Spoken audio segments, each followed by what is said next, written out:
ఒక ముగ్గురు కూర్చొని ఉన్నారంట అతిథులు. ఎవరు వాళ్ళంటే ఒకరి పేరు ధనం, ఇంకొకరి పేరు విజయం, ఇంకొకరి పేరు ప్రేమ. ఈ ముగ్గురు కూర్చొని ఉన్నప్పుడు ఆ ఇంట్లో యజమాని ఉంటుంది కదా, ఆ యజమాని ఆమె ఏమంటారంటే లోపలికి రండి అని ఆహ్వానిస్తుంది. మా ముగ్గురులో ఎవరినో ఒకరిని పిలిస్తే ఇంకొక ఇద్దరు రాగలుగుతాం, లేదు ఇంకా ఇద్దరికి మాత్రం ఒకరిని పిలిస్తే ఒకరు రావడానికి అవకాశం ఉంది మాకు, మీరు ఎవరిని పిలుస్తారో మీరు ఎంచుకోండి, మీకు ముగ్గురు కావాలా ఒక్కరేమే కావాలా ఎంచుకోండి అంటే ఇంట్లోకి పోయి ఆలోచిస్తారు ఎవరిని పిలవాలి అబ్బాయిలని అనేసి. అంటే వాళ్ళ ఆయన ఇంట్లో ఉంటాడు కదా, ఆయనని అడుగుతుంది అనమాట ఎవరిని పిలుద్దాము అంటే ఆయన ఏమంటాడు, ధనం పిలుద్దామే, ధనం పిలిస్తే మనం పెద్ద కార్లు కొనుక్కోవచ్చు, ఇల్లు కట్టుకోవచ్చు, చాలా డబ్బులు వస్తాయి మనకు అనేసి ధనం పిలుద్దామంట. ఆమె ఏమంటది, ధనం కాదండి, మనం విజయం సాధించాము, ఏదైనా ఆటోలో గెలిచాము లేకుంటే ఇంకేదైనా సాధించుకుంటే ఏమవుతుంది, అందరు గ్రేట్ గా చెప్పుకుంటారు కదా, మన కీర్తి ప్రతిష్టలు వస్తాయి, మన గురించి గ్రేట్ గా చెప్పుకుంటారు.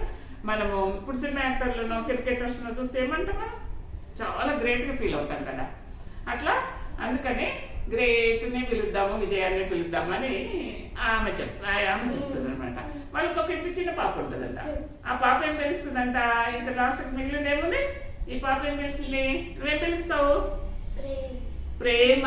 Very good. ఇలాంటి అమ్మాయి ఏం చేసిందంట, ప్రేమను పిలుద్దాం నాలా అని అంటదంట. వాళ్ళు నాన్న ఏంటంట నిజంగానే ప్రేమను పిలుస్తారు. ఇప్పుడు ప్రేమను పిలిచినప్పుడు ఏమైంది, లవ్ ఉంటే అన్ని ఉంటాయి కదా నా దగ్గర, లవ్ తో పాటు ఏముంటది, ధనం వచ్చింది, విజయం కూడా వచ్చింది, అన్ని వచ్చేసినాయి. ఈమెను పిలవడం వల్ల ప్రేమను పిలవకుండా ధనం పిలిస్తే ధనం ఒకటే ఉంటుంది, ప్రేమ వెళ్ళిపోతుంది, గర్వం వేరేది, ధనం ఉంటే గర్వం ఉంటుంది కాబట్టి వేరే రెండు వెళ్ళిపోతాయి. అందుకని ప్రేమను పిలవడం వలన విజయం ఉన్నప్పుడు గర్వం ఉంటుంది, గర్వం ఉండడం వల్ల కూడా డబ్బు పోతుంది, ప్రేమ కూడా వెళ్ళిపోతుంది, ఎవరు రారు మన దగ్గర. ప్రేమ ఎప్పుడైతే ఉందో మిగతా రెండు కూడా మన దగ్గరకు వచ్చేస్తాయి అనమాట. అందుకని మనం ఎలా ఉండాలి, అందరితో ఎలా ఉండాలి, ఉందామా ప్రేమగా? ఓకే.